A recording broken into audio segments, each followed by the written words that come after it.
दोस्तों, कैथल में जो विवाद हुआ राजपूत वर्सेस गुज्जर, और अब ये विवाद लगातार बढ़ता जा रहा है और इसी विवाद को लेकर राजपूत समाज की तरफ से आज एक महापंचायत का आयोजन किया गया था। शेर सिंह राणा हमारे साथ हैं। सर, क्या कुछ आज ये महापंचायत बुलाई थी, किस लिए बुलाई थी, क्या कुछ फैसला लिया गया? देखिए, ये करनाल राजपूत धर्मशाला में जो आज महापंचायत थी, इसमें हरियाणा के और आसपास के जो राज्य हैं उसके सम्मानित लोग और युवा साथी राजपूत समाज के यहाँ शामिल रहे।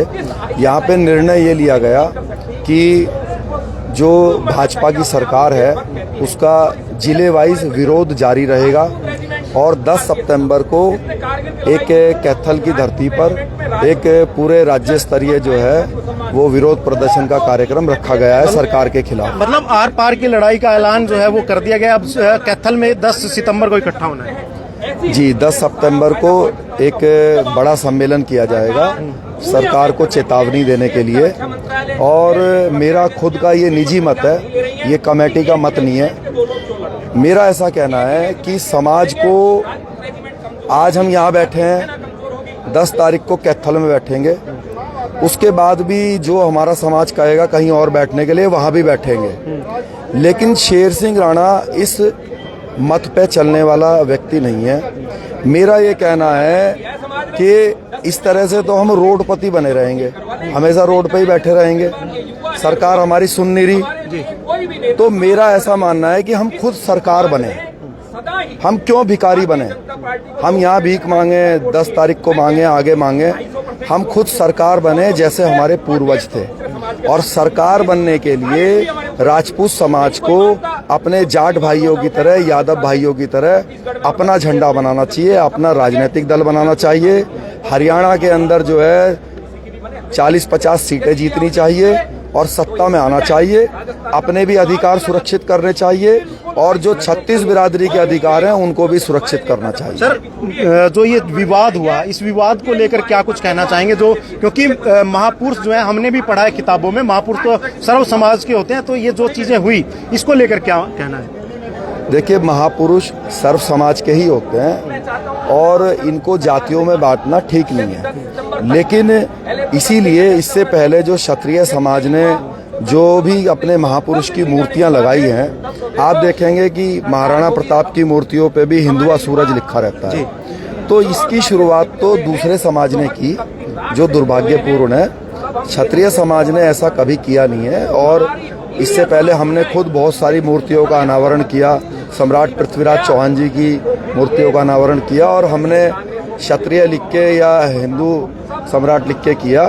तो लेकिन ये सही परंपरा नहीं है। लेकिन अब जब परंपरा शुरू हो गई है तो हमारा ये फर्ज बनता है कि हम अपने पूर्वजों को बताएं कि हम उनके बच्चे हैं, आपके लिए खड़े हैं आज भी, और उनको जो है हम सम्मान देते हैं। और अब हम भी देखिए, मेरा तो ऐसा मानना है कि जब हम अभी 2024 में, मुझे मालूम है कि हमारी अपनी पार्टी सत्ता में आएगी और हम बाकायदा जो है शिक्षा विभाग के अंदर ये चीज़ पढ़ाई लिखाई चालू कराएंगे। एनसीईआरटी की किताबों में हरियाणा सरकार के जो बोर्ड होगा उसके अंदर शेर सिंह राणा किताब में ये पढ़वाएगा कि मिहिर भोज कौन है, सम्राट पृथ्वीराज कौन है, अनंगपाल तोमर कौन है, महाराणा प्रताप कौन है। क्योंकि जब इसकी शुरुआत हो गई है तो हम इसका पक्का ही काम करेंगे। सर, एक और चीज है, काफी इंटरव्यू किए भी, मैंने भी किए और भी सामने भी आए, तो आरोप कुछ लोग लगाते हुए दिखाई दिए शेर सिंह राणा पर कि शेर सिंह राणा राजनीति कर रहा है, समाज को लेकर अपनी पार्टी को चमकाने का प्रयास कर रहा है। आप मुझे ये बताइए कि ये जो समस्या है ये क्या है? ये राजनीतिक समस्या नहीं है। अरे भाई, अगर आपको कैंसर की बीमारी है तो क्या बुखार की बीमारी से वो ठीक हो जाएगा? जब ये समस्या राजनीतिक है तो राजनीति से ही दूर होगी। इसीलिए मेरा अपना विज़न है, चाहे मेरे भाई अभी माने, 10 साल बाद माने, 50 साल बाद माने, लेकिन जब तक वो अपने जाट भाइयों के, यादव भाइयों के, निषाद भाइयों के, पटेल भाइयों के, मराठा भाइयों के रास्ते पर चलकर अपना झंडा नहीं बनाएंगे, तब तक समाज की समस्याएं दूर नहीं होगी। कैथल का जो प्रकरण है, ना तो वो पहला था ना तो वो आखिरी है। अब कल को फिर कहीं और होगा तो समाज की तो जिंदगी, जो युवाओं की जिंदगी है, वो तो जो है सड़क पे बैठ के बीत जाएगी, फिर प्रदर्शन करके बीत जाएगी। तो शेर सिंह राणा नहीं चाहता कि उसके जो युवा हैं, मैं अपने समाज से प्यार करता हूं, मैं चाहता हूं मेरे समाज के बच्चे करोड़पति बने, कोई डीएसपी लगे, कोई एसडीएम लगे। और ये समस्याएं जो हैं, ये तो जो इतिहास चोरी की हैं, ये तो आने ही नहीं देंगे जब हम शिक्षा में ही सुधार कर देंगे। तो लेकिन जो है, जो हमारे ऐसा भाई बोलते हैं, आप उनसे पूछिए कि अभी वो राजनीतिक पार्टियों से ही भीख नहीं मांग रहे। हम क्या कह रहे, खट्टर साहब हमारी मदद कर दो, क्या है वो खट्टर साहब? क्या है खट्टर साहब? क्या कोई राजा है? लोकतंत्र है, अपना झंडा होगा, जिसको मत होगा उसकी सरकार बनेगी, हम भी बना लेंगे सरकार। एक और चीज आती है कि भाजपा नेताओं का जो विरोध है वो किया जा रहा है, लेकिन सवाल लोग उठा रहे हैं कि कुछ और जो राजनीतिक दल हैं उनमें भी राजपूत नेता हैं, वो खुलकर समर्थन नहीं कर रहे, तो सिर्फ विरोध भाजपा नेताओं का क्यों?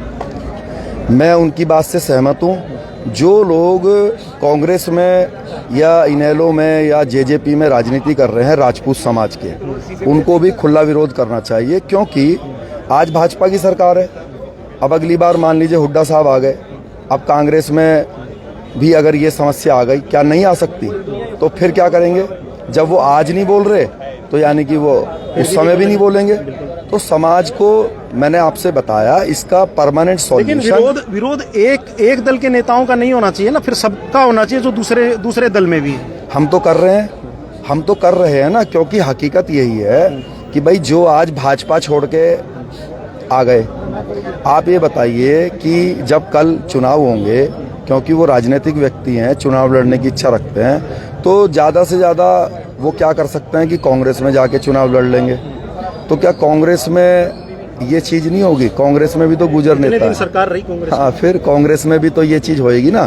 तो ये मैं इसको परमानेंट हल नहीं मानता। इसका परमानेंट हल सिर्फ ये है कि वो अपने झंडे के साथ आए, जिससे कि हमेशा खुल के जब भी राजपूत समाज के खिलाफ कोई काम हो किसी भी तरह का, तो वो खुल के अपनी बात को रख सके। मुख्यमंत्री मनोहर लाल खट्टर के निवास पर एक बैठक भी हुई थी दोनों समाज के लोगों की, उसमें 2 दिन का समय जो है वो रखा गया था, लेकिन वो बात पर फिर जो है गड़बड़ हुई। आप 2 दिन का समय रख दो, 10 दिन का रख दो, शेर सिंह राणा की जवान है, 1 साल का रख दो, 50 साल का रख दो, ये समस्या इस तरह से सॉल्व नहीं होगी जैसे हमारा समाज सोच रहा है। आपको जैसे अरे मैं ये कहता हूं कि हमारा समाज ये समस्या किससे कह रहा है कि सॉल्व कर दो? किससे कह रहा है? सरकार से कह रहा है। अरे तो मैं ये कह रहा हूं, सरकार बनो ना खुद, क्यों भिखारी बने हुए हो? जितने लोग यहाँ इकट्ठा हैं, सरकार ही नहीं बना लेंगे खुद की? मैं ये कह रहा हूं, कब तक आप हमेशा देखो ये समस्या सॉल्व होगी, चलो इसमें प्रेशर में आ गए, ठीक है जी, सरकार प्रेशर में आ गई, फिर 6 महीने बाद फिर कोई समस्या आ जाएगी, नहीं आएगी तो बताइए, ये तो हमेशा आती रहेंगी। परमानेंट हल सिर्फ ये है, अपना घर अपना झंडा। अब क्या लगता है आपको, जैसे 10 तारीख का समय रखा गया कैथल का, तो क्या इसका अब समाधान होगा? आपको क्या लगता है, क्योंकि आप शुरू से इस पूरे प्रदर्शन को, आंदोलन को लीड कर रहे हैं? देखिए, मैं 10 तारीख को पूरी ताकत के साथ हम लोग वहाँ जाएंगे, क्योंकि समाज और जो समाज के अभी बड़े हैं, बुजुर्ग हैं, उनकी बात को हमें रखना है। लेकिन मैं जानता हूँ मैं अभी कुछ बोलूँगा नहीं, 10 तारीख को बोलूँगा, और अगर 10 तारीख को भी वो हमें कोई आदेश देंगे तो हम उसको भी मानेंगे। एक और चीज है कि अब काफी टाइम हो चुका है इस आंदोलन को, और जो चीजें थी, आपको लगता है, क्योंकि कुछ चीजें जो है वो सामने आ रही हैं कि जो गुज्जर समाज के लोग हैं वो सिर्फ एक बात पर अड़े हैं कि हम गुज्जर नहीं हटाएंगे, तो लगता है कि समाधान होगा? क्योंकि एक और बात जो भाजपा के नेता भी बोल रहे हैं और लोग भी बोल रहे हैं कि ये भाईचारा था गुज्जर समाज के साथ जो बना आ रहा था, और अब ये कहीं ना कहीं खराब हो गया है। देखिए, मैं आपको बता देता हूँ इसकी शुरुआत कहाँ से हुई। इसमें हमारे गुर्जर भाइयों का कोई दोष नहीं है, ये एक आरएसएस की स्ट्रेटेजी है। क्या स्ट्रेटेजी है, इसको आपको किसी ने अभी तक बताया नहीं होगा। आज से 20-30 साल पहले जो राजपूत समाज है, राजपूत समाज को उन्होंने महाराणा प्रताप जो है उनको आइकॉन बनाना शुरू करवाया, राजपूत समाज का। और उससे आप देखेंगे 20-30 साल पहले, 40 साल पहले कोई जयंती वगैरह महाराणा प्रताप जी की नहीं मनती थी और स्टैचू भी नहीं थे बहुत ज़्यादा। तो आरएसएस ने और एक स्ट्रेटजी करी। क्या प्लान है? पूरा 100 साल का प्लान है। क्या प्लान है कि सबसे पहले राजपूतों को महाराणा प्रताप जो है उनके आदर्श बनाए।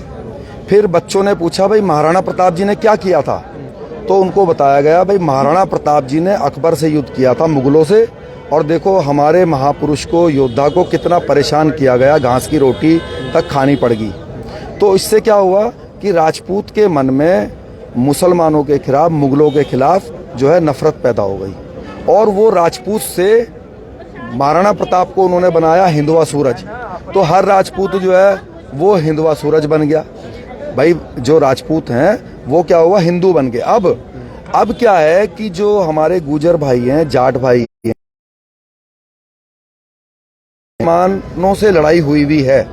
सिर्फ उसी महापुरुष के लिए पंगेबाजी है। आप देख लो, किसी ने कहा भाई अशोक जी या वीर विक्रमादित्य, वो तो इतने बड़े महान सम्राट थे, उनके लिए क्यों नहीं है? क्योंकि ये प्रोजेक्शन है। उन्होंने क्या करा कि भाई राजपूतों का ध्यान नहीं है मिहिर भोज पे, तो अपना गुजर भाइयों को गुजर से हिंदू बनाने के लिए कि हमारा वोट बैंक पक्का हो जाए हमेशा के लिए, उन्होंने जो है मिहिर भोज जी को उनको दे दिया। सोहेल देव हैं, ऐसे थोड़ी कोई दे देगा सर, ऐसे कौन दे देगा? ये कोई प्रसाद थोड़ी मट रहा है कि उठाया और ये लो भाई दे दिया। देखिए ये सरकार जो है कुछ भी दे सकती है। इतिहास की किताब सरकार लिखवाती है। जब हमारी सत्ता आ जाएगी तो जो आप कहोगे वो दे देंगे, आप चिंता मत करो, हमें कोई टेंशन नहीं है। क्या मैसेज देना चाहेंगे 10 तारीख के लिए सभी को? 10 तारीख को आंदोलन जारी रहेगा। हमारे जो कमेटी ने जो फैसला लिया है, पूरी तरह से, पूरी ताकत से पूरा समाज उसके साथ है। और हमारा मकसद है कि रणनीति तो बाद में बनती रहेगी, क्योंकि सबसे पहले हमें कैथल की समस्या को दूर करना है। तो जो हमारे बड़ों ने नीति बनाई है उस पर हम चलेंगे। और बस मैं यही कहूँगा आखिरी में कि दोस्तों, भाजपा सरकार ने हमें रोडपति बना दिया। कभी इस रोड पे बैठना पड़ रहा, कभी उस रोड पे।